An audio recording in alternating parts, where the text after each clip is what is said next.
জি ma'am, Kashem স্যারের class আছে একটা। আচ্ছা, কয়টা থেকে কয়টা?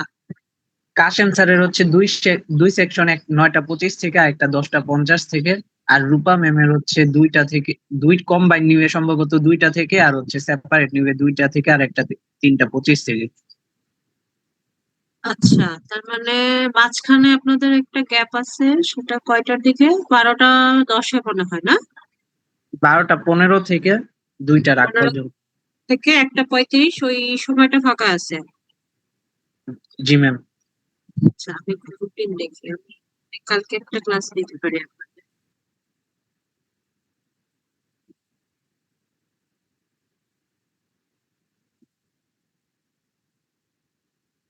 আপনাদের কি এই উইকে লাস্ট ক্লাস নাকি আর সামনের উইকে মনে পাবো একটা?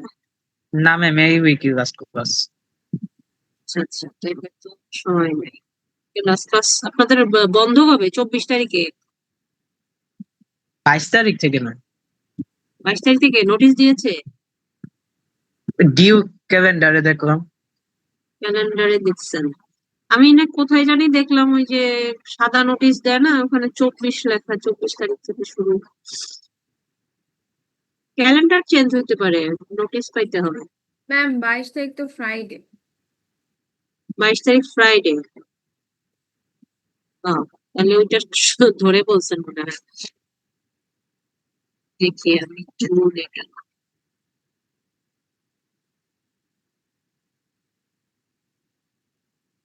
22 তারিখ ফ্রাইডে। আচ্ছা, 24 তারিখ থেকে ছুটি হলে বলা যায় 22 তারিখ থেকে ছুটি। হ্যাঁ, ঠিক আছে, তাহলে এই সপ্তাহে লাস্ট ক্লাস। আর আপনাদের সেকেন্ড মিড টার্মের ডেট দিছে কবে? ম্যাম জুনের 28 তারিখে। আর খুলবে কবে ক্যাম্পাস? জুনের 21 তারিখ সম্ভবত। মানে এক উইক ক্লাস হয়ে তারপর।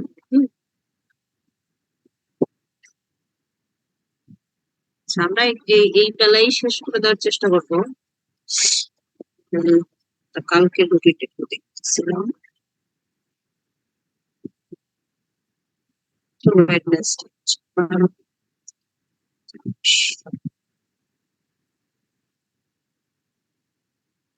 ফাঁকা নাই। আপনাদের যদি সেপারেটও নেই হচ্ছে না, তাই না? মানে ওইদিকে রূপা ম্যাডাম আছে, কাশিম স্যার আছে।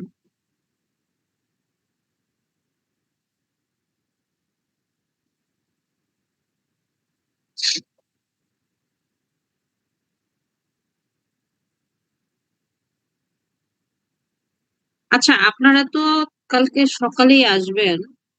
7002 যদিও রুটিনে নাই, অন্য ডিপার্টমেন্ট দিয়ে দিছে কিনা।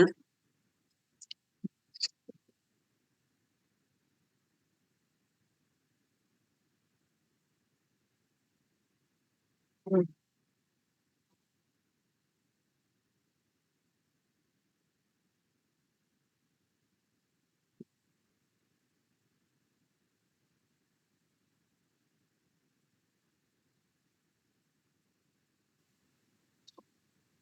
হ্যাঁ, কম্বাইন নেওয়া যাবে, এটা আমার ক্লাসেরই একটা আছে।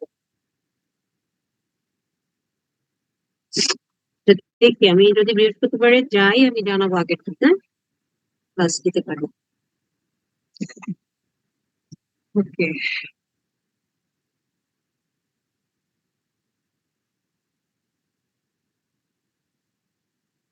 কালকে কি বুধবার না মঙ্গলবার?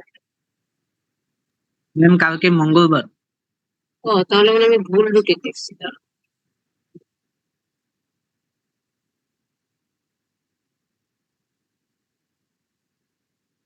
মঙ্গলবার তো দেখতে হবে।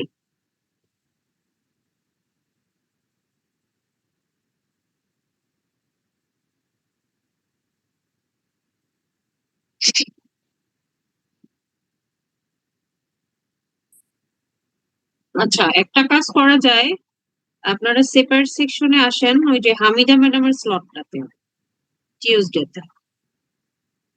হ্যাঁ, ওই কাশেম স্যারের সাথে তো বি সেকশনে ক্লাস 10টা 50 থেকে, ওই সময় এ সেকশন আমার সাথে করলেন। দেন হচ্ছে 12:15 বি সেকশন আমার সাথে করলেন। সেপারেট করলেন। ঠিক আছে, এটা করা যায় মঙ্গলবারে, আচ্ছা ম্যাম। মানে কালকে আর কি। হ্যাঁ, কালকে এটা তাহলে আপনারা লিখে রাখেন। কালকে একটা ক্লাস করবো 10টা 50-এ একটা, আর 12টা 10-এ।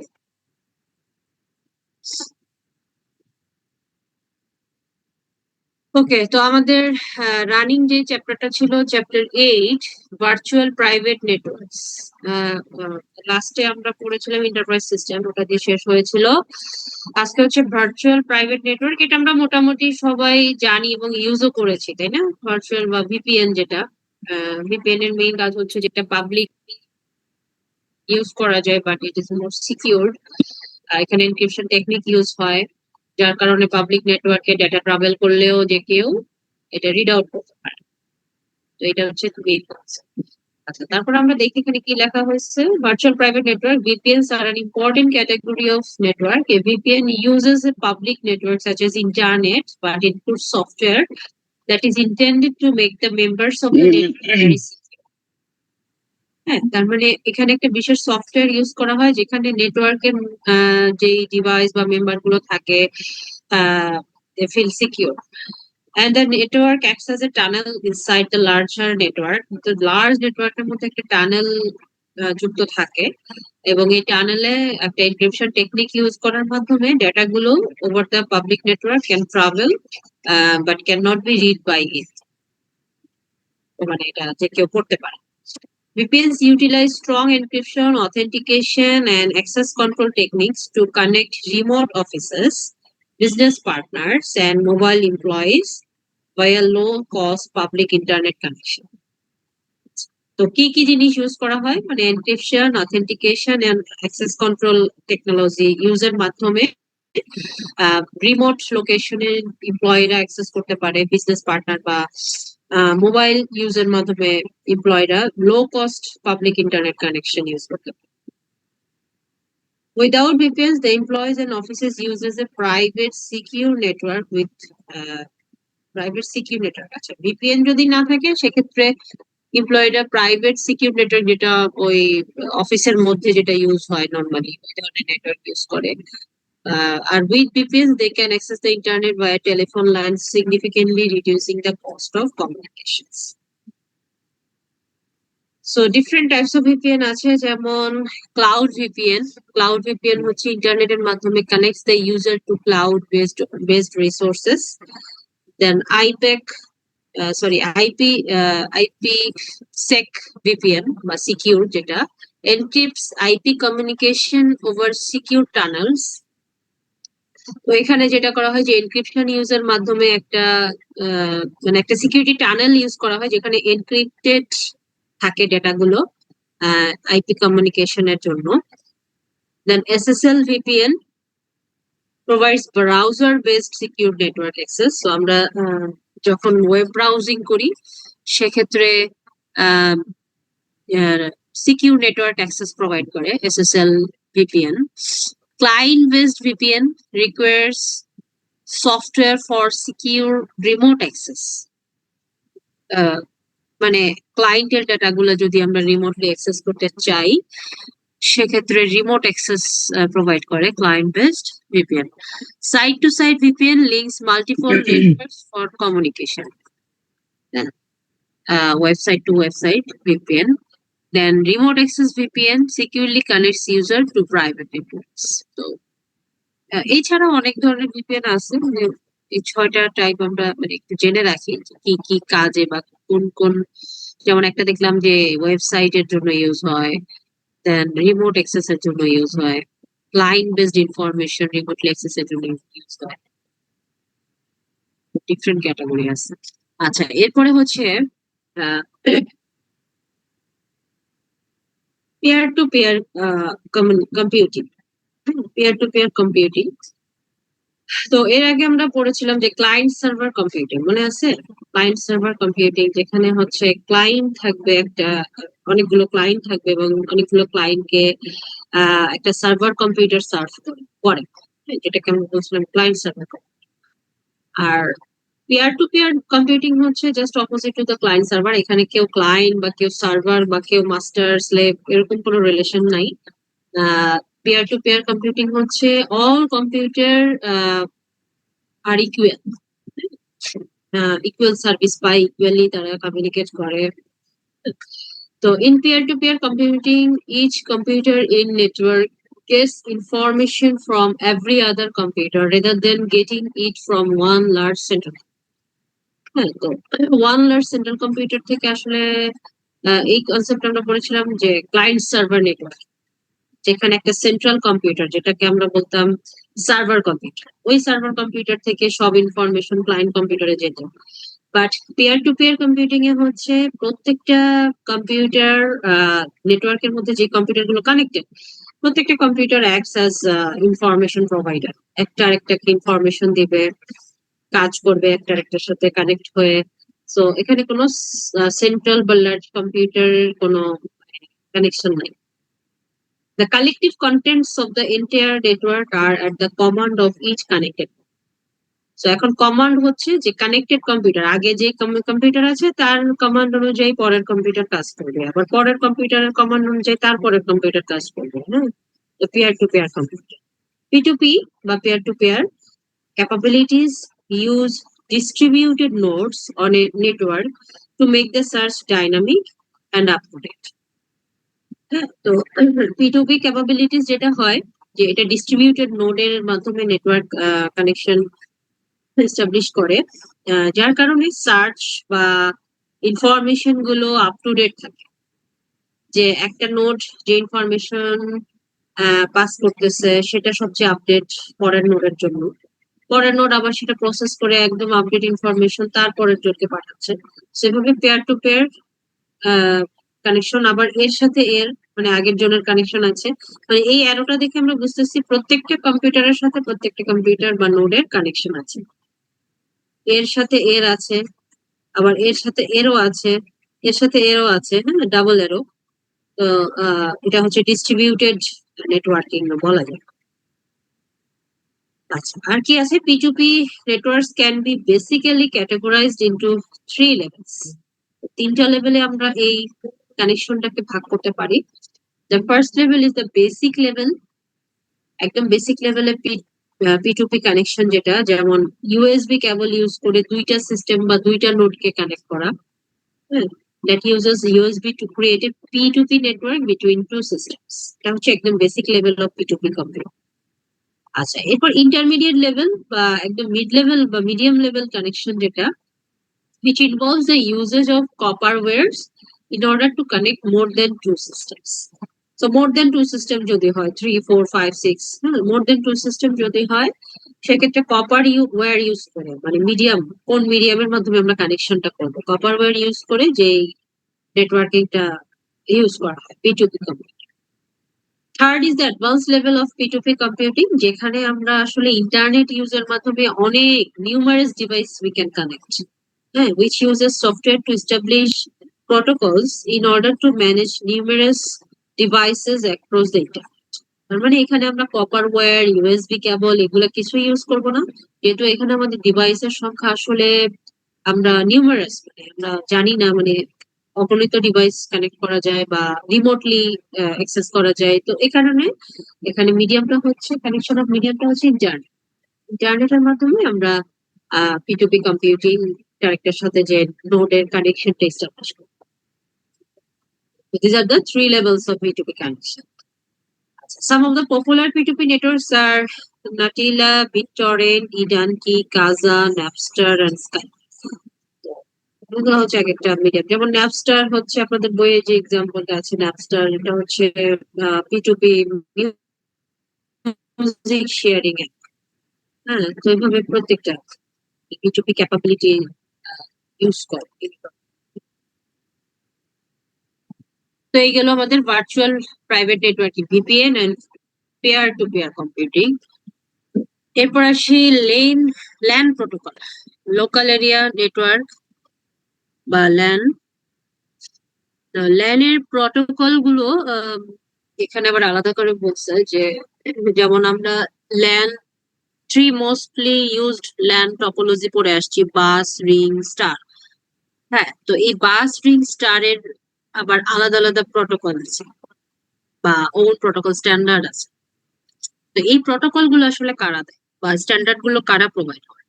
স্ট্যান্ডার্ড গুলো প্রোভাইডের জন্য স্ট্যান্ডার্ডস অর্গানাইজেশন আছে, যেমন আনসি, সিসিআইটিটি, IEEE। হ্যাঁ, এগুলো আমরা নাম শুনে আসছি। আনসি আপনারা প্রোগ্রামিং এর নাম শুনে আসছেন, American National Standard Institute, ANSI। CCITT আমার এখন মনে পড়তেছে না, এটাও একটা organization. Then IEEE, institute of electrical and electronic engineers, খুব রিনাউন্ড একটা ইনস্টিটিউশন ফর স্ট্যান্ডার্ড অর্গানাইজেশন। তো IEEE এর কিছু প্রটোকল আমরা দেখি যে ল্যানের জন্য তারা কি কি প্রটোকল দেখে। The following are the IEEE standards, যেমন একটা হচ্ছে IEEE 802.3। তো এই স্ট্যান্ডার্ডটা হচ্ছে মূলত কলিশন ডিটেকশন বা কোনো এরর ডিটেকশন যদি হয় সেটার জন্য। যেমন আমরা CSMA, CD এগুলো পড়ে আসছি, career sense multiple access collision detection. তো বাস টপোলজি, বেসব্যান্ড বাসের জন্য এই স্ট্যান্ডার্ডটা ইউজ হয়, IEEE 802.3। মানে 802.3 যখন আমরা দেখবো তার মানে বুঝবো যে এই প্রোটোকলটা হচ্ছে মূলত কলিশন ডিটেকশনের জন্য যে স্ট্যান্ডার্ডটা তারা দিচ্ছে সেটা। This standard is used for Ethernet, Starlink, and IBM PC networks, with Ethernet being the most popular. তো এই স্ট্যান্ডার্ড গুলো মানে এই যে 802.3 রিলেটেড যতগুলো স্ট্যান্ডার্ড আছে related to the collision detection, মূলত ইথারনেট বা IBM PC নেটওয়ার্কে এই স্ট্যান্ডার্ড গুলো মোস্টলি ইউজ হয়। This protocol allows multiple nodes to connect along a central wire or coaxial cable with no master-slave relationship. Each node is of equal status.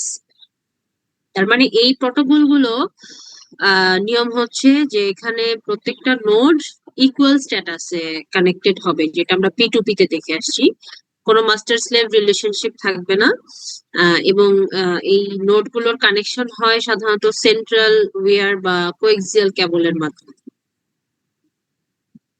It calls for speed up to 10 Mbps with maximum overall bus length of 2,500 meters and a maximum of 100 nodes, each of which generally cannot be more than 200 meters apart. CSMA CD has good error detection. তাহলে এই যে আমরা protocol বললাম যে IEEE 802.3, এই প্রোটোকলের আন্ডারে আসলে বলা হয়েছে ম্যাক্সিমাম স্পিড কত হইতে পারে, ম্যাক্সিমাম কয়টা নোড কানেক্ট হইতে পারে, ম্যাক্সিমাম ওভারঅল বাস লেন্থ কত হতে পারে। তো এই প্রোটোকলের মধ্যে আসলে কানেকশনটা এস্টাবলিশ হয়। এর বাইরে হইলে হয় কি যে কানেকশন ব্রেক হইতে পারে, এরও ডিটেকশন ভালো নাও হইতে পারে। তো এই প্রোটোকলটা তখন মেনটেন করতে হয় টু এস্টাবলিশ দ্য নেটওয়ার্ক। তাহলে এই প্রোটোকলটা আমরা দেখলাম যে স্পিড হইতে পারে 10 Mbps এর মধ্যে, মানে up to 10 Mbps। Maximum bus length হচ্ছে 2500 মিটার, ম্যাক্সিমাম 100টা নোড কানেক্ট হতে পারে এবং প্রত্যেকটা নোডের মধ্যে দূরত্ব থাকতে পারে 200 metre. CSMA CD good error detection capability থাকে। আচ্ছা, এরপরে আর কি প্রোটোকল আছে? 802.4, যেটা এর আগে আমরা 3 দেখছি। 4 যেটা 4 হচ্ছে defines the token passing bus. Token passing bus মানে হচ্ছে টোকেন পাসিং আসলে কি? আচ্ছা, বাসের চেহারাটা কি ছিল? বাস হচ্ছে যে একটা লেন থাকে এবং এটার এক পাশে একটা ডিভাইস, তারপরে এটার আরেক পাশে একটা ডিভাইস, এটার আরেক পাশে একটা ডিভাইস। তার মানে একটা বাস স্ট্যান্ডে যেরকম থাকে, তাই না? সো টোকেন পাসিং বাস হচ্ছে যে যখন এই নোড, ধরেন এটা হচ্ছে node number A, node number A টোকেনটা পাস করবে নোড নাম্বার B কে, দেন টোকেনটা B থেকে পাস হবে C থেকে পাস হবে পরের জনের কাছে, ফর এক্সাম্পল D তে। তো this is the token passing bus. তো এই টোকেন পাসিং বাসের স্ট্যান্ডার্ড হচ্ছে 802.4 এ বলা আছে কিভাবে পাসিং হবে এই রিলেটেড কিছু নিয়ম কানুন বা protocol. While 802.5 defines a much more popular token passing ring. So ring topology যেই এটা আমরা দেখে আসছি যে একটা রিং এর মতো কানেক্টেড ডিভাইস গুলোর মধ্যে যেভাবে কানেকশন এস্টাবলিশ হয়, যেমন এখানে একটা নোড পরের জনের কাছে আরেকটা ডাটা পাস হলো আরেকটা নোডের কাছে, এভাবে রিং এর মাধ্যমে যে কানেকশনটা, এটাকে আমরা বলে আসছি যে token passing ring. Token will be passed through the ring from one node to another node. So এই রিলেটেড প্রোটোকল বলা আছে 802.5 এ। 802.5 defines a much more popular token passing. Token passing ring was championed by IBM with their first entrant having a speed of 4 Mbps on shielded twisted pair wire. তো এখানে বলে দিচ্ছে যে shielded twisted pair হলে maximum 4 Mbps speed হতে পারে। Their speed increased to 16 Mbps in the early 90s with the plans to move onward to 100 Mbps. আচ্ছা, তো যত বেশি অ্যাডভান্স হচ্ছে টেকনোলজি এটার স্পিড বাড়তেছে। While IBM uses shielded twisted pair wire for interference control, other vendors have found ways to use unshielded twisted pair with good success.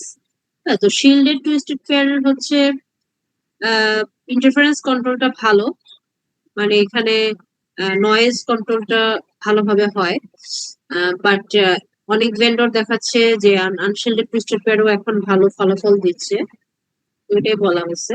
আচ্ছা, another standard of interest is that IEEE 802.6 যেটা হচ্ছে metropolitan area নেটওয়ার্কের জন্য protocol provide করে।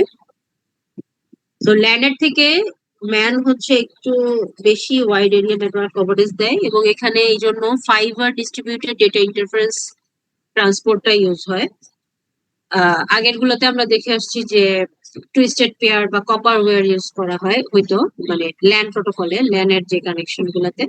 আর ম্যানের যে IEEE 802.6 এখানে প্রোটোকলে বলা হয়েছে যে এখানে ফাইবার ডিস্ট্রিবিউটেড ডেটা ইন্টারফারেন্স ট্রান্সপোর্টটা ইউজ করা হয়। আচ্ছা, in the early 1990s, MEMS ran as a counter rotating rings with speed in the speed হইতে পারে রেঞ্জ বলা হয়েছে 100 থেকে 300 Mbps রেঞ্জ, এটা হচ্ছে early 1990s এ ছিল। The important standard set foundation for connectivity within business centers, giving the connected companies increased speed among themselves and to the selected services. তো এটা এমন না যে এটা ফিক্স, এটা সিলেক্টেড সার্ভিস বা এটা যদি কোম্পানি ইচ্ছা করে মানে এই রেঞ্জ বা স্পিডটা তারা এটা ইনক্রিজ করতে পারে, বাট এটা একটা নির্দিষ্ট সীমা পর্যন্ত। তো এই গেল ল্যান প্রোটোকল, সাথে আমরা ওয়ান প্রোটোকল দেখলাম। ওয়ানটা হচ্ছে ম্যান প্রোটোকল, ম্যানটা হচ্ছে যে 802.6 এর যে প্রোটোকল গুলো বলা আছে সেটা। আচ্ছা, এরপরে ওয়াইড এরিয়া নেটওয়ার্ক প্রোটোকলস বা ওয়ান প্রোটোকলস। তো ওয়ান প্রোটোকল মূলত প্যাকেট সুইচিং সিস্টেমের জন্য যেই প্রোটোকল বা স্ট্যান্ডার্ড গুলো লাগে সেগুলো, যেমন X.25 হচ্ছে ওয়ান প্রোটোকলের মানে আমরা যদি দেখি যে X.25 প্রোটোকল ইউজ হয়েছে তার মানে this is the one protocol. In its most used form, a virtual circuit is basically a connection-oriented packet switching system that interconnects non-collocated local area networks or user terminals. So, co-located local area networks বা অনেকগুলো LAN কে connect করা, অথবা user terminal কে connect করার জন্য যে packet switching সিস্টেমটা থাকে, আমরা পড়ে আসছি না এর আগে যে circuit switching, packet switching. So packet switching সিস্টেমে কি হয়, ডেটা ফ্রেম গুলো ভাগ করে একটা কানেকশন ওরিয়েন্টেড যে নেটওয়ার্কটা ইউজ করা হয়, যেটাকে আমরা বলে আসছিলাম যে ভার্চুয়াল সার্কিট অথবা প্যাকেট সুইচিং নেটওয়ার্ক। হ্যাঁ, তো এইটার জন্য যে আসলে X.25 প্রোটোকল ইউজ করা হয়। and it's a publicly based network switching system run by most telephone operating companies. Telephone operating companies গুলো আসলে এই one protocol use করে. It makes a temporary physical connection between two locations, allows the conversation, in this case the transference of data, to occur, and upon completion breaks the physical connection, so the medial carrier trunks can be used by someone else. আচ্ছা, তো এই লাইনগুলো দ্বারা আমরা আসলে কি বুঝতেছি যে দুইটা লোকেশনের মধ্যে টেম্পোরারি ফিজিক্যাল কানেকশন ক্রিয়েট করে এবং ডেটা কনভারসেশন, ডেটা ট্রান্সফার এগুলো অ্যালাউ, এগুলো সম্পন্ন হয়। এবং এমন যদি হয় যে মাঝখানে ব্রেক হয়ে যাচ্ছে ফিজিক্যাল কানেকশন, তখন মিডল ক্যারিয়ার ট্রাঙ্ক এই ট্রান্সফারটা কমপ্লিট করতে পারে বা প্রসিড করতে পারে। And the good thing is that you only pay for the time you use, যেমন টেলিফোন বিল। এটা কিন্তু এমন না যে মাঝখানে ব্রেক হয়ে গেল, আমার সময়টা বেশি লাগতেছে, তার মানে বেশি সময়ের জন্য আমার বেশি ফোনের বিল কাউন্ট করতে হবে বা টাকা বেশি দিতে হবে, এমন না। হ্যাঁ, এটা হচ্ছে যে আমার যতটুকু আমি আমার টাইম কমপ্লিট হচ্ছে সেটা না, মানে মূল টাইম যেটা, break excluding the breaking time, সেই টাইমের জন্য আমার টাকাটা পে করতে হবে, জাস্ট লাইক নর্মাল টেলিফোন। আচ্ছা, in referencing the OSI system, OSI standard stack, X.25 is incorporated in the first 3 layers. তার মানে one protocol আমার ফার্স্ট 3 লেয়ারের জন্য ইউজ করা হয়। তো ফার্স্ট 3 লেয়ার হচ্ছে physical layer, data link layer, আর হচ্ছে কি নেটওয়ার্ক লেয়ার। সো ফিজিক্যাল লেয়ারে X.25 আসলে কি করে, incorporate specification such as what type of wire medium, মানে আমি কোন ধরনের মিডিয়াম ইউজ করব, আনশিল্ডেড টুইস্টেড পেয়ার নাকি টুইস্টেড পেয়ার নাকি শিল্ডেড টুইস্টেড পেয়ার নাকি কোএক্সিয়াল কেবল, কোনটা ইউজ করব সেটা, what type of connection we will use, বিভিন্ন ধরনের কানেকশন আছে, RS-232, V35, RJ, and N-link, transport speed, তো ট্রান্সপোর্ট স্পিড আমি কত রাখতে চাই, হ্যাঁ, এই ধরনের জিনিসগুলো ফিজিক্যাল লেয়ারে মানে ইনকর্পোরেট করা হচ্ছে X.25 প্রটোকলের কাজ ফিজিক্যাল লেয়ারের জন্য। আচ্ছা, আরো কি আছে, what the electrical voltages on the pins will be, voltage বা ইলেকট্রিক ভোল্টেজ কত হবে, what the signalling will be, signalling কিরকম হবে, মাস্টার স্লেভ হবে নাকি ক্লকিং এন্ড সিনক্রোনাইজেশন হবে নাকি P2P হবে, কি ধরনের সিগন্যালিং হবে। নেক্সট লেয়ার হচ্ছে ডেটা লিঙ্ক লেয়ারে কি কি কাজ করে X.25 লেয়ার্স, যেমন describe specific data link protocol efforts such as delimiting pointers for start and end of X.25 formatted packets. তার মানে ওই যে আমরা বলছিলাম যে প্যাকেট সুইচিং, প্যাকেট, হ্যাঁ, ডাটাগুলোকে নির্দিষ্ট প্যাকেট বা ফ্রেমে ভাগ করে করে পাঠানো, সেক্ষেত্রে pointers for start end end কি হবে সেটা স্পেসিফাই করা। Then packet numbering and accountability, then packet acknowledgement, error control and flow control, and then SDLC or HDLC parameters. আচ্ছা, তো এখানে আমরা যে ফিগার দেখতে পাচ্ছি দেখেন, ইউডি ইউজার ডাটাগ্রাম, যেটা ইউডি ইউজার ডেটা, ইউডি থেকে প্যাকেট ডেটা, প্যাকেট ডেটা থেকে আমরা কি বুঝি যে ডেটাটাকে ছোট ছোট প্যাকেটে ভাগ করা, হ্যাঁ। আচ্ছা, তো প্যাকেট থেকে আমরা তারপরে ফ্রেমে নিয়ে আসলাম, ফ্রেম হচ্ছে কি ওই যে স্টার্ট আর এন্ড যেটা বলছিল, স্টার্ট এবং এন্ড কি হবে, স্টার্টে কোন ডাটা গুলো থাকবে বা এখানে আমরা কি কি থাকে, যে অ্যাড্রেসিং থাকে, ডেস্টিনেশন কোথায় যাবে সেটা বলা থাকে, হ্যাঁ, আমরা ওই যে একটা কোন চ্যাপ্টারের জন্য বলছিলাম হেডারে কি কি থাকে, তো ওই জিনিসগুলো এখানে স্পেসিফাই করা হয়। আচ্ছা, তো ডেটা লিঙ্ক লেয়ারে এছাড়াও অন্য কাজগুলো হচ্ছে যে প্যাকেট নাম্বারিং করা, অ্যাকাউন্টেবিলিটি, মানে প্যাকেট গুলো যথাযথভাবে পৌঁছিয়েছে কিনা সেটা আমরা অ্যাকনোলেজ করব, ডেটা লিঙ্ক লেয়ারে অ্যাকনোলেজ করা হয়। Error control, flow control, HDLC আর এইচডিএলসি প্যারামিটার স্পেসিফাই করা হয়। এইচডিএলসি সিনক্রোনাস, যে সিনক্রোনাস ডেটা লিঙ্ক কন্ট্রোল যেটা, হ্যাঁ, অথবা এইচডিএলসি হচ্ছে যে high level data link control যেটা, হ্যাঁ, সিনক্রোনাস বা অ্যাসিনক্রোনাস প্যারামিটার গুলো মেনশন করা। প্যাকেট লেভেল বা নেটওয়ার্ক লেভেল যেটা থার্ড লেভেল ওএসএর another name for the network layer control, এখানে কি স্পেসিফাই করে X.25 virtual network establishment between the network switches, যদি দুইটা নেটওয়ার্ক সুইচ থাকে সেগুলোর মধ্যে virtual network establishment, network interface and DNIC data network identification, connection addressing, routing করা, মানে এক নোড থেকে আরেক নোডের ডেটা রাউটিং বা কানেকশন ট্রাভেল, যেটা মানে ট্রাভেল করার জন্য যে কানেকশন বিল্ড আপ সেটা, ক্যারিয়ার ইন্টারকানেকশন ফ্লো কন্ট্রোল, এই কাজগুলো করা হয় থার্ড লেভেলে। আচ্ছা, তাহলে আমরা যেটা বুঝলাম X.25 হচ্ছে মেইনলি ওয়ান প্রোটোকল, এবং এখানে প্যাকেট সুইচিং সার্কিটের মতোই কাজগুলো, মানে কানেকশন ওরিয়েন্টেড যে স্ট্রাকচারটা সেটাই মূলত এখানে মেনটেন করা হয়। এবং X.25 যে প্রোটোকল গুলো আছে ওএস এর প্রথম তিনটা লেয়ারে ইউজ করা হয়।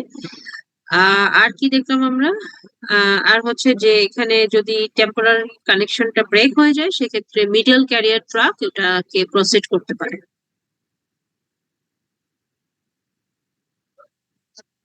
আচ্ছা, তো এই গেল আমাদের প্রোটোকল। হ্যাঁ, মানে এতক্ষণ আমরা দেখলাম যে প্রোটোকল বলতে ল্যান প্রোটোকল কি আছে, স্ট্যান্ডার্ড কি আছে, ওয়ান প্রোটোকল কি আছে, ম্যান প্রোটোকল একটু ছোট করে আমরা দেখলাম।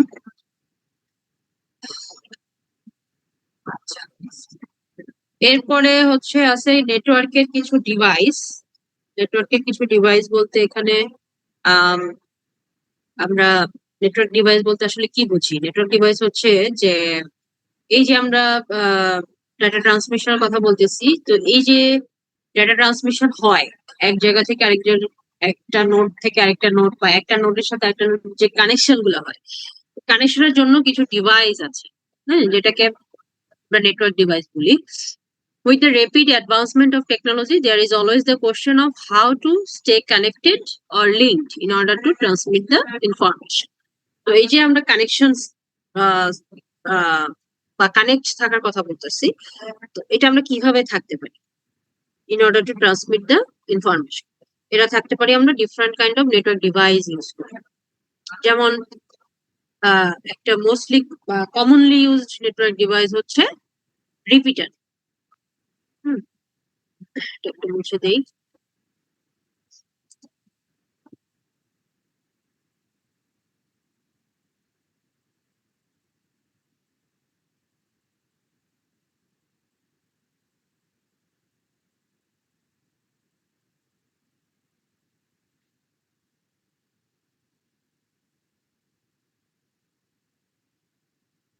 রিপিটার, আচ্ছা, রিপিটার জিনিসটা কি? Repeater is the simplest type of hardware that can be use to provide connection for network segments. A repeater is a device that receives signal and regenerates it.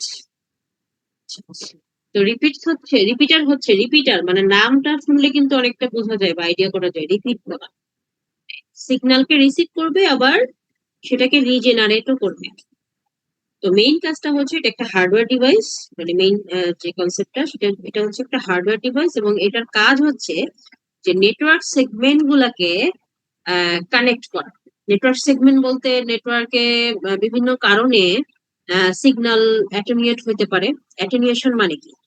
Attenuation মানে হচ্ছে যে ধরেন অনেকটা পথ যখন নেটওয়ার্ক ট্রাভেল করে, signal travel করে, তখন এটার কিছু সিগন্যাল অ্যাটেনুয়েট হয়ে যায়। অ্যাটেনুয়েট মানে হচ্ছে এটার দুর্বল হয়ে যায়, হ্যাঁ, নেটওয়ার্কটা দুর্বল হয়ে যায়। তো সেই দুর্বল নেটওয়ার্কটাকে আবার স্ট্রেনথেন করার জন্য আমরা ইউজ করি হচ্ছে রিপিটার ডিভাইস। এই জন্য এটাকে বলা হচ্ছে যে repeater is a device that receives a signal and regenerates the signal. While a repeater receives a signal, it forms a new signal that matches the old one at the appropriate amplitude. যেমন in digital communication signals can become weak due to attenuation during the transmission. তো attenuation টার্মটা একটু কঠিন, এই জন্য আমি সহজ করে বললাম যে একটা নেটওয়ার্কে যখন সিগন্যালটা অনেক দূর পথ ট্রাভেল করে তখন এটা কি হয়ে যায়, উইক হয়ে যায়। এটাকে বলা হয় attenuation due to attenuation during the transmission. As a result, the signal may not reach the destination properly. কারণ যেটা হয় যে আমার সোর্সে যেই সিগন্যালটা ছিল স্ট্রং সিগন্যাল, ডেস্টিনেশনে যে ওই সিগন্যালটা আরো উইক হয়ে যায় ডেস্টিনেশনে যেতে যেতে, বা প্রপারলি সেটা রিচ নাও হইতে পারে, ভ্যানিশ হয়ে যেতে পারে ডেস্টিনেশন যাওয়ার পর্যন্ত।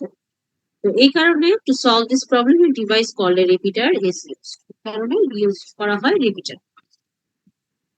যেমন আমরা আরেকটু পড়ি, যেমন a repeater receives the weak signal, regenerates or amplifies it, and then retransmits it. By using a repeater, communication can be carried over long distances. For example, in Ethernet networks, if the cable length exceeds the standard limit, for example, 185 meter in the text, in this context, a repeater is used to extend the link. আচ্ছা, সহজ ভাষায় বলি, ধরেন আমাদের router, ধরেন আমাদের বাসা যদি হয় 3000 স্কোয়ার ফিটের বাসা, তো সেক্ষেত্রে রাউটার কভারেজ লিমিট যদি থাকে যে আপনার 185 মিটারের বেশি এটা যাবে না। হ্যাঁ, তো 185 মিটারে আসলে কত স্কোয়ার ফিট কভার করে আমি জানি না। ফর এক্সাম্পল ধরেন 1300 স্কোয়ার ফিট পর্যন্ত এটা কভার করতেছে। তাহলে 1300 স্কোয়ার ফিটের পরের যেই কভারেজ এরিয়াটা আছে সেটাকে কভার করার জন্য বা সেই এরিয়াটাতে সিগন্যালটা প্রোভাইড করার জন্য আমরা ইউজ করি হচ্ছে যে রিপিটার। যার কারণে যেটা হয় যে সিগন্যালটা উইক হওয়ার, যে উইক সিগন্যালটা আছে সেটাকে স্ট্রেনথেন করে, অ্যামপ্লিটিউড করে বা অ্যামপ্লিফাই করে অথবা রিজেনারেট করে। ঠিক আছে, তো repeater works at the physical level of the OSI model. তো এটা যেটা একটা হার্ডওয়্যার ডিভাইস, এটার মেইন কাজ হচ্ছে ওএসআই মডেলের প্রথম লেয়ারে, ফিজিক্যাল লেয়ারে। It does not understand or process data. It only strengthens and forwards the signal.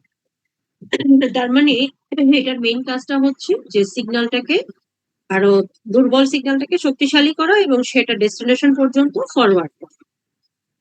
Therefore, it cannot filter traffic or detect errors. এবং এই জন্য এটার অসুবিধা হচ্ছে যে এটা আসলে ফিল্টার ট্রাফিক, মানে ট্রাফিক ফিল্টার এই কাজগুলো করতে পারে না, অথবা এরর ডিটেকশন এই কাজগুলো অ্যাবল না করার জন্য। তো দুই ধরনের রিপিটার হতে পারে, একটা হচ্ছে অ্যামপ্লিফায়ার রিপিটার আর একটা হচ্ছে সিগন্যাল রিজেনারেটিং রিপিটার।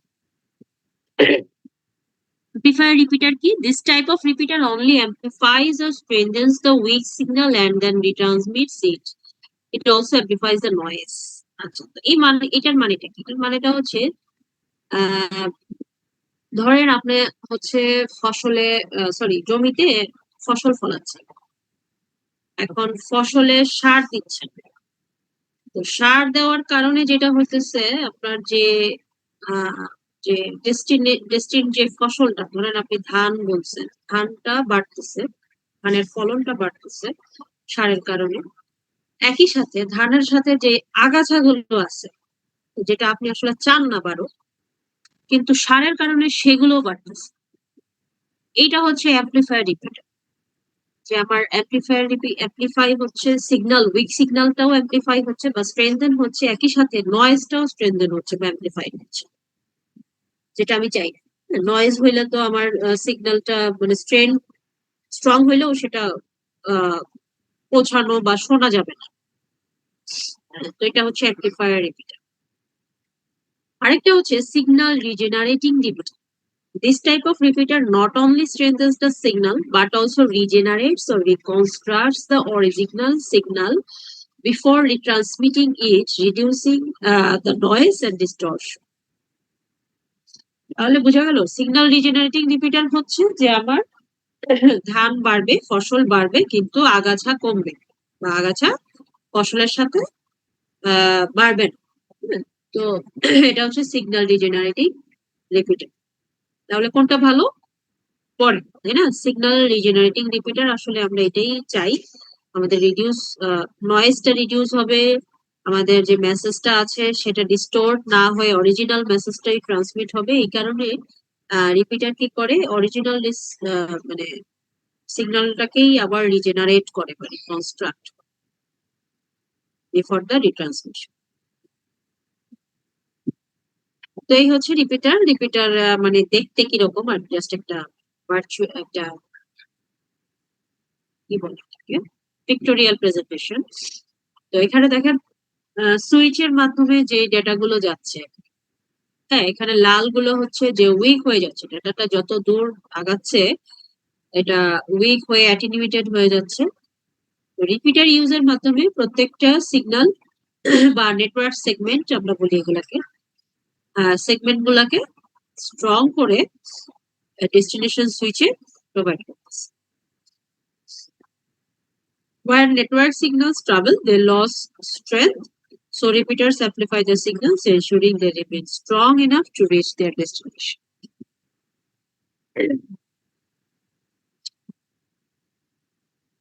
Next হচ্ছে bridge. A bridge is a device that reads data frame addresses and uses this information to perform transmitting or translating functions. আচ্ছা, সো রিপিটারের পরে আমরা আরেকটা ডিভাইসের নাম করতেছি ব্রিজ। তো ব্রিজ হচ্ছে একটা ডিভাইস যেখানে ডেটা ফ্রেম অ্যাড্রেস গুলা রিড আউট করে, এন্ড এই অ্যাড্রেস গুলোর ইনফরমেশন গুলো আসলে কি কাজে লাগায়, টু পারফর্ম দ্য ট্রান্সমিটিং ও ট্রান্সলেটিং ফাংশনস, মানে ডেটা ট্রান্সমিশন বা ডেটা ট্রান্সলেশন এই কাজে এই অ্যাড্রেসিং ইনফরমেশন গুলো কাজে লাগে। আচ্ছা, আরেকটু সহজ করে বললে বলা যায় যে bridge is a device that can connect to network segments, although it is similar to hub. যদি এটাকে আমার মনে হচ্ছে, আমাদের মনে হতে পারে যে হাবের মতো, হাবও তো আসলে অনেকগুলো নেটওয়ার্ক বা দুইটা নেটওয়ার্ক সেগমেন্টকে কানেক্ট করে, হ্যাঁ, বাট এটার ফাংশনালিটি হচ্ছে different. It examines MAC address of data frames. এটার মেইন কাজ হচ্ছে যে যেই ডেটা ফ্রেম গুলো আসলে এখানে থাকে বা যে ডেটা ফ্রেমের অ্যাড্রেস গুলো এখানে কানেক্টেড থাকে, এই অ্যাড্রেস গুলো তারা এক্সামাইন করে, ম্যাক অ্যাড্রেস গুলো এক্সামাইন করে and decides to which segment the data should be forwarded. এবং ব্রিজের কাজটা হচ্ছে যে কোন সেগমেন্টে আমার এই ডেটা ফ্রেম গুলো ফরওয়ার্ড করা উচিত, অ্যাড্রেস গুলো ফরওয়ার্ড করা উচিত। A bridge uses combination of hardware and software. তো ব্রিজ শুধুমাত্র হার্ডওয়্যার যে ইউজ করে তা না, এখানে সফটওয়্যারও ইউজ করা হয় to connect the lens that have the same or different data link pairs, but the upper level protocols must be the same. তার মানে এখানে আমরা আসলে ডেটা লিঙ্ক লেয়ারে এই কাজটা করা হয়। Bridge operates at the second layer, data link of the OSI reference model, as it is more powerful than a repeater. Repeater থেকে ব্রিজের ব্রিজ মোর পাওয়ারফুল, কারণ এখানে আমরা হার্ডওয়্যার এবং সফটওয়্যার দুইটা কম্বিনেশনে ইউজ করে দুইটা সেগমেন্টকে কানেক্ট করতে পারি, এবং একই সাথে এখানে আমরা ম্যাক অ্যাড্রেস বা ডেটা ফ্রেম কোন সেগমেন্টে পাঠাইতে হবে সেটাও examine. However, bridges are slower and more expensive to use than the repeaters. But repeaters থেকে এটার কাজটা একটু slow এবং এটা more expensive. There are two general types of bridges. একটা হচ্ছে transparent bridge, and another is translating bridge.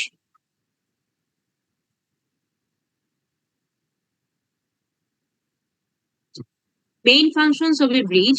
So ব্রিজের main ফাংশনটা কি, আমরা একটু আগে বলেছি যে ম্যাক অ্যাড্রেস গুলো এখানে স্টোর করে এবং সেই অনুযায়ী তারা ডিসাইড করে যে কোন ডেটা প্যাকেটের ম্যাক অ্যাড্রেস গুলো কোন সেগমেন্টে পাঠাতে হবে এবং কোথায় পাঠাতে হবে না, সেই ডিসিশনটা নেয়।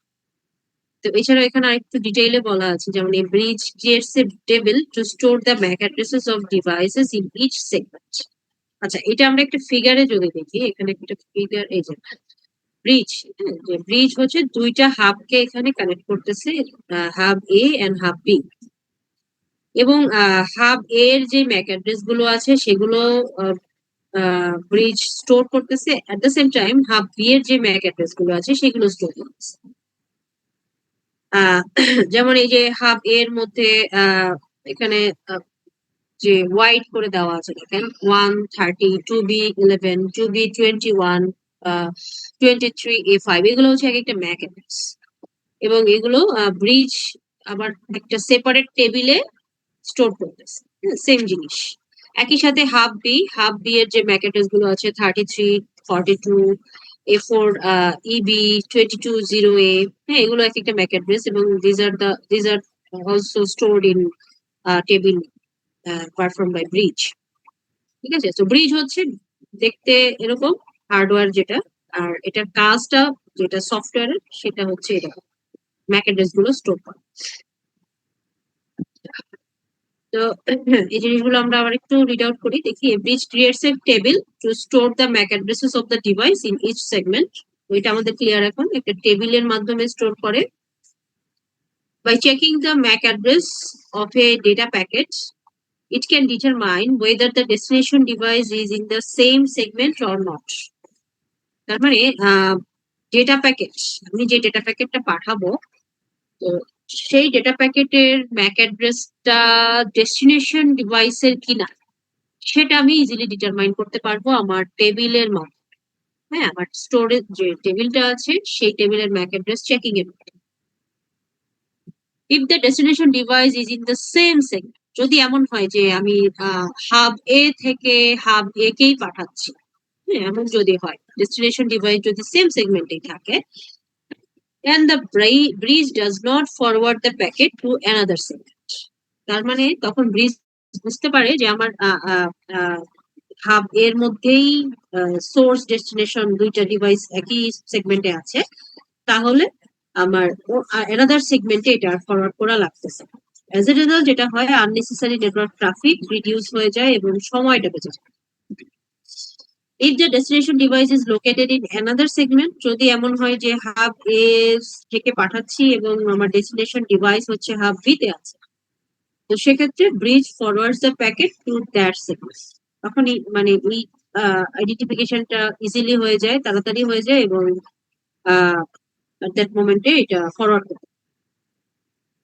It divides the network into multiple collision domains, thereby reducing the network collisions.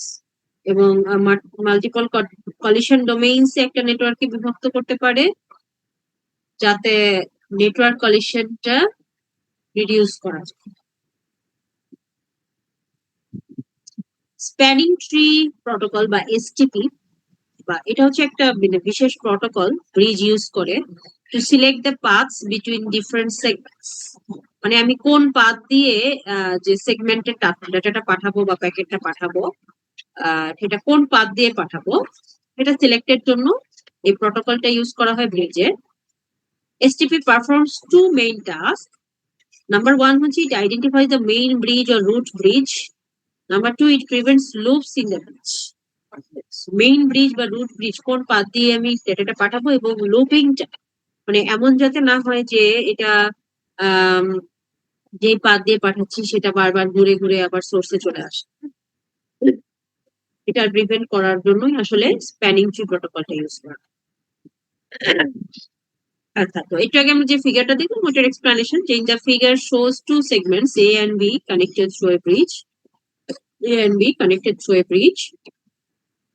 If a data packet is sent from segment A to the workstation with MAC address 2B21,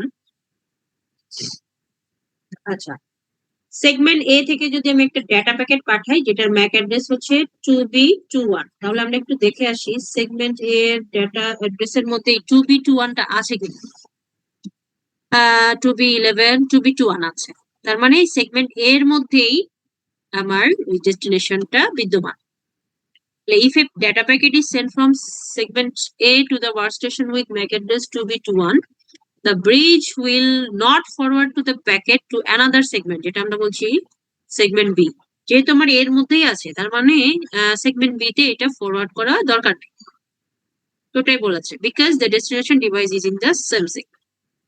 On the other hand, if a computer in the segment B sends packet to the computer with MAC address 23A5.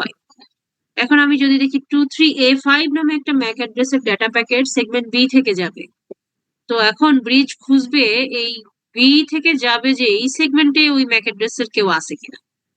তো সে check করে দেখলো নাই, তার মানে এটা আরেকটা সেগমেন্টে যাবে, মানে ফরওয়ার্ড হবে। The bridge forwards the packet to segment A because from its bridge table it knows that the device with that MAC address is not is located at segment B. যেগুলো এটা চেক করবে এবং check করে ensure হবে যে কোন সেগমেন্টে আছে। যদি সেম সেগমেন্টেই থাকে তাহলে ফরওয়ার্ড করবে না, যদি ডিফারেন্ট সেগমেন্টে থাকে তাহলে সেটা সে বা ব্রিজ ফরওয়ার্ড করবে। সেই হচ্ছে মূল কাজ। আচ্ছা, তো নেটওয়ার্ক ডিভাইস আরো আছে, আমরা রাউটার ব্রিজ পর্যন্ত আজকে করলাম। এরপরে আছে হাব আছে, সুইচ আছে, ব্রাউটার আছে, হ্যাঁ আরো আছে কিনা মানে এইগুলো আর কি মেইন, বাকিগুলো আমরা নেক্সট ক্লাসে পড়বো। আচ্ছা, আপনাদের যে একটা আমি অ্যাসাইনমেন্ট দিয়েছিলাম ওইটার কি খবর? একটা টার্ম পেপার বলা হয়েছিল দেওয়ার জন্য, ওটার কি খবর? ওটা কি আপনারা শুরু করেছেন? জি ম্যাম। আচ্ছা, ওইটার সাবমিশন ডেট দিয়েছিলাম, কবে দিবেন জমা?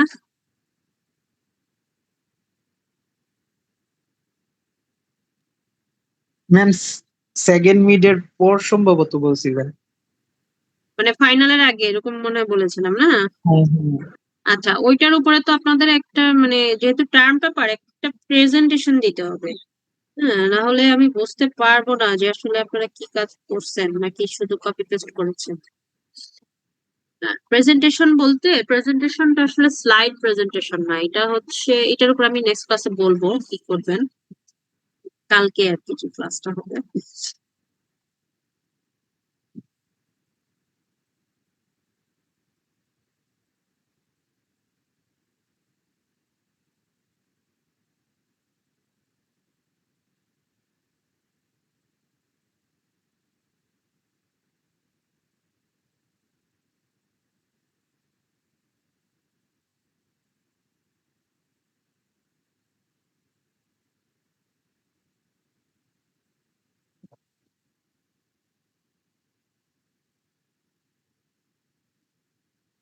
আচ্ছা, আইডি 1 2 Yes, ma'am. 3